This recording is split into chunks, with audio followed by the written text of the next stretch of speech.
Good morning. It's Monday morning, October 11th, 2021. Happy Monday. It's a little rainy out there so far. We need the rain. Hey, my name's Les Sulgrove. This is Simply Des Moines 15-minute market update. And this is the show that talks about what's happened in the Des Moines real estate market week over week. And on Monday mornings, I present you with my analysis of recent sales and make a few predictions. And actually, that's kind of the topic this week. And moving forward, we're kind of in prediction season here. So let's jump right in here. You can see on the dashboard here today, we're currently sitting at about 2,291. We're going to probably break into the 2,300 number of homes for sale this week sometime for the year. And that'll be the first time we've broke into that. We've hit records. We'll see in a second. Our median days on market overall remains at about 6. So it's about a week on the market, a little bit less than a week.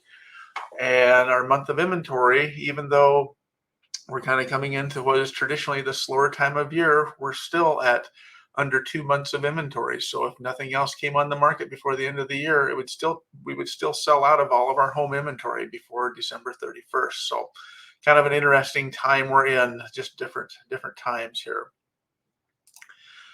So our top story this week is kind of a repeat from last week. We were talking last week about home inventory levels and how they're on the rise. And sure enough, here we are again. We have another new record breaking week last week on December. On October 8th, we recorded 2,298 homes for sale. And, like I said, it wasn't that long ago, just last week, I think it was October 1st, we actually had just broken into the 2,180 mark here. To give you some perspective, okay, it's kind of interesting because I had a townhome go on the market this past week. And, it went on a Wednesday and it sold on Saturday. And you think, well, that's just perfect. That's really a fast time on there. But I started seeing comments from, in particular, other realtors. In fact, one specifically says, "I love that the market is leveling out." Meaning that the homes are taking a little bit longer to sell. That it lets buyers have a little bit more time to find the home. And this agent goes on and says, "That was a very difficult and emotionally draining period to go through," talking about the spring and summer market where we had multiple buyers. Well, it's just a matter of what we all kind of get used to. We are still deeply, deeply into a seller's market. There are so many buyers out there that, they still do kind of draw and demand that the market work for the sellers here, just because we have so many buyers.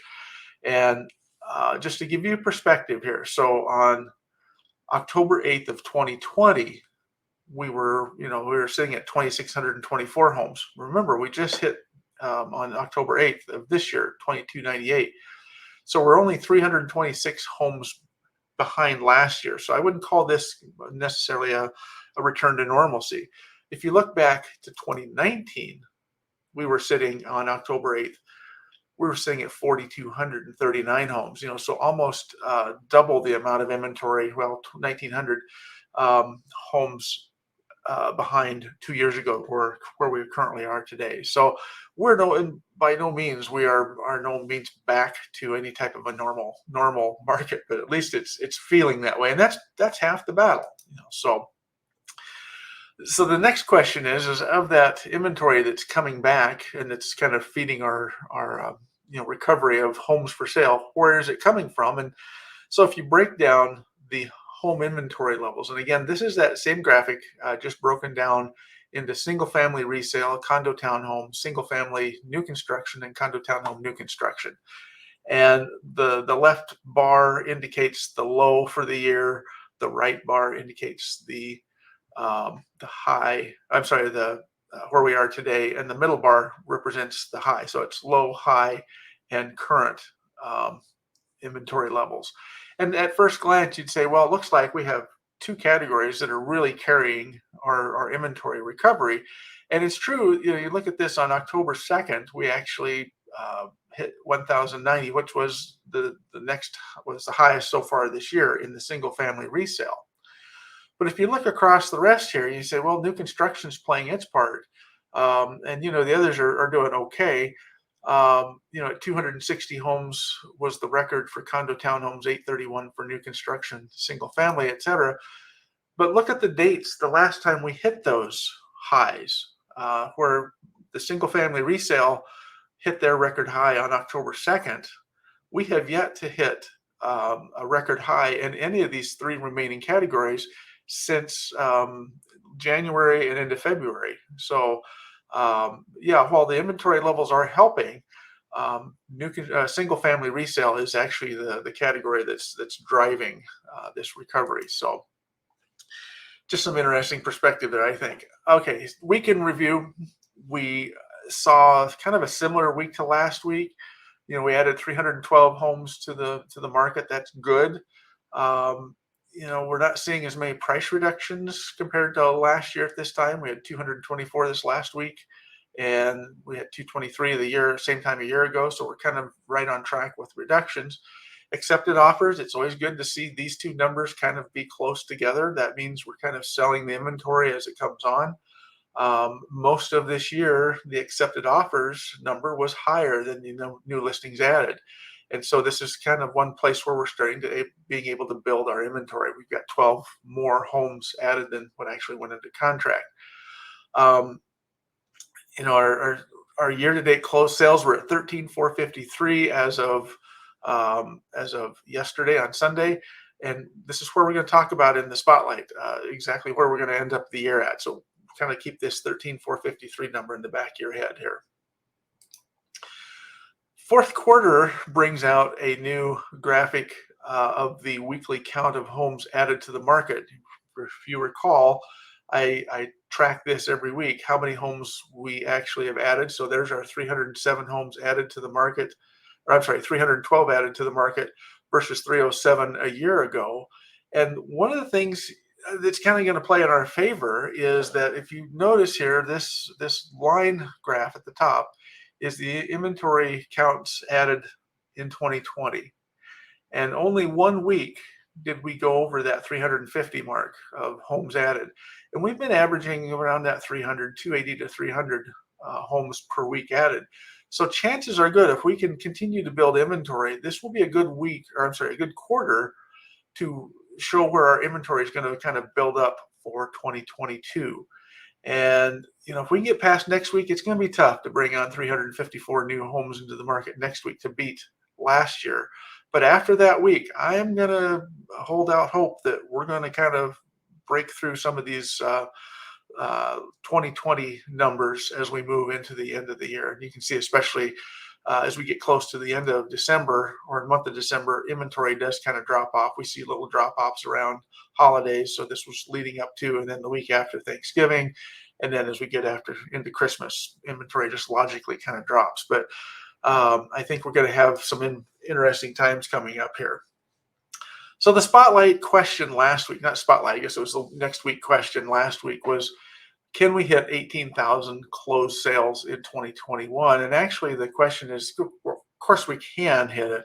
The question really is will we hit the number? And to do that, to kind of analyze that, I needed to do some math this week. And I say, let's do some math. Well, I've already done the math. And trust me, when I prepared the show, I had all kinds of math showing up. And it was just, I remember seeing somewhere that says, if you can't explain this so that a 6-year-old will understand it, you're not explaining it clear enough. Well, I'm hoping that at least I've pared it down and that, at least the 6-year-olds in the audience, I hope you guys get this today. So some of the math, let's look at what's happened in the fourth quarter in closed sales. So remember, our goal here is to determine whether or not we're going to be able to hit 18,000 closed sales. And that's kind of the number that I think that is a good target number. And as you look across here from 2011, this is fourth quarter closed sales. So these are just the number of homes that actually closed in the fourth quarter, going all the way back to 2020 or 2011. And really from about 2016 to 2019, we were pretty consistent. We were around that 32 to 3,400 homes closed. Now, of course, 2020 was a really different year because of COVID. And last fall, schools weren't really back in full session. Employees were still working from home, and the buyer inventory and the buyer market um, really continued all the way for the most part, to the end of the year.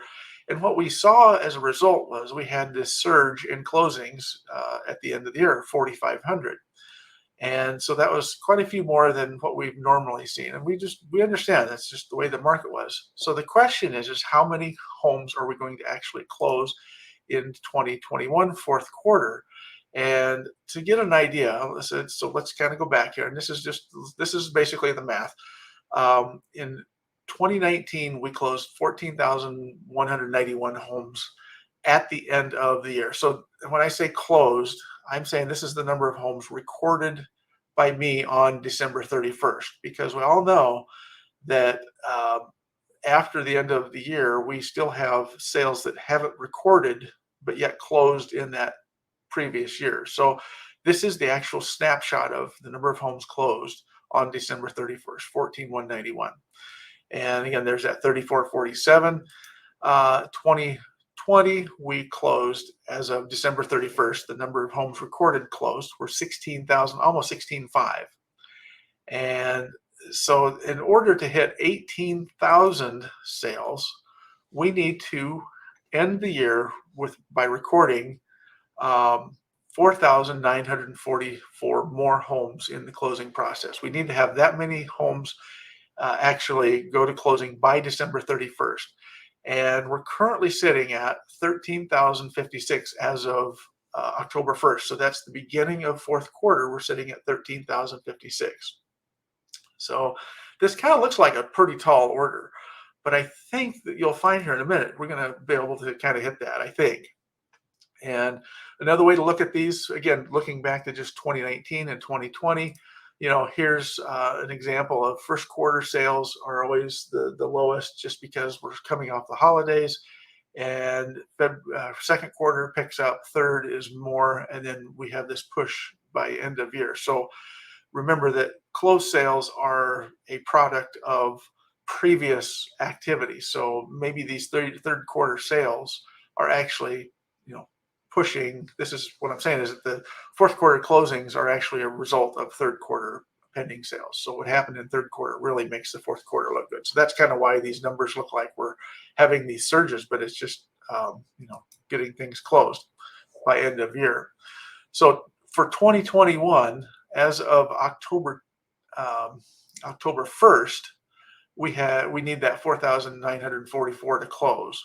And as of the 10th, which is yesterday, okay, so here's our fourth quarter, these two bars here, we've already closed just under 400 homes so far in the month of October, leaving us around 4,500 and some remaining to close. And that's to hit that 18,000 closed target sale. So, it was starting to chip away. So we have 4,547 homes left to close. And the question is, where are those homes going to come from? Where are those closings going to come from? Well, obviously, sale pending. So this graphic represents, now this is the average. This is fourth quarter average pending counts. I went back and I looked again from 2011 through 2020. What is the average number of homes in sale pending during that month?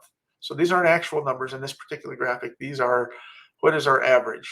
And again, we get around that 2015, 2016, and we were pretty steady from that period on, around 18 to just under 1,900 homes in the sale pending process.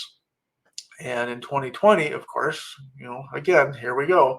2020 with COVID, we had added over at least 1,000, if not more than 1,000 of new homes that are basically waiting to close. So 2,892 homes in the sale pending status. So where are we at right now? We're averaging. So as of yesterday, October 10th, we have currently averaged for the fourth quarter. Fourth quarter hasn't fully completed yet, but if fourth quarter ended, we would be closing around 3,200 homes. And we know that business is still strong. So we're going to continue to build this number. The point of this is that our average for 2021 is still higher than 2020, even though everybody's back to school, most everybody's back to working from an office, or at least back part-time working from office, part-time from home. So this tells us that the inventory or the buying activity is still very, very strong.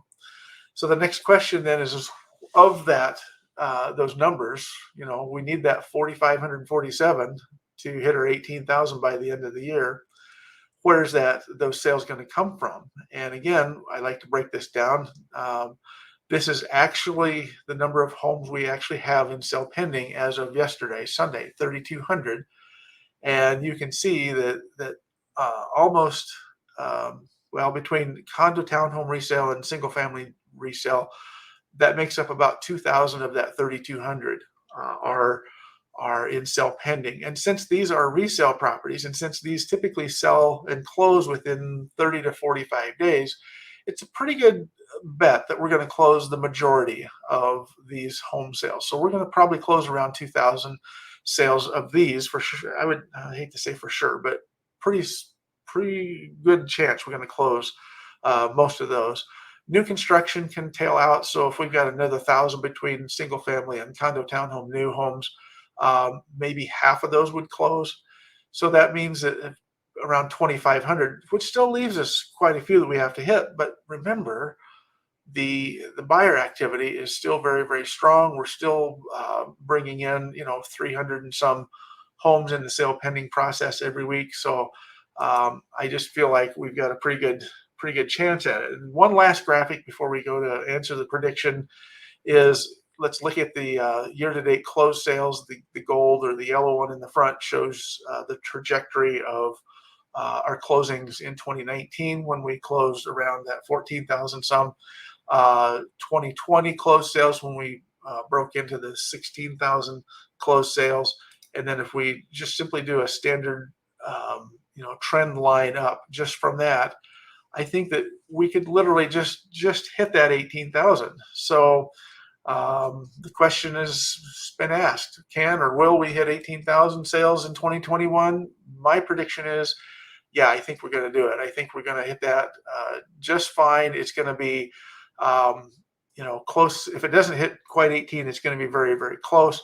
And remember that even though if we hit 18,000, we're still going to close more than 18,000 because we'll have all those sales that don't come in until middle of January that continue to add. We typically add around 600 to 700 more homes that close that from 2020 or from the previous year that aren't recorded until into the new year. So I think we're going to hit it. So next week, the topic is what is driving the low median days on market. Well, we kind of got a pretty good idea of this, but we're going to take a dive into what segment of our market is really driving that low median days on market. Is it resale? Is it new construction still? I hope you'll join me. Please take a moment if you get a chance. If you like what you see, subscribe to my channel. When you subscribe, you can hit the bell and you'll be notified of any new shows that come up. And with that, I thank you for joining me. We went a little bit long this week, but that's what happens when you bring math into a show. So we'll see you all again next week, and thanks for joining me.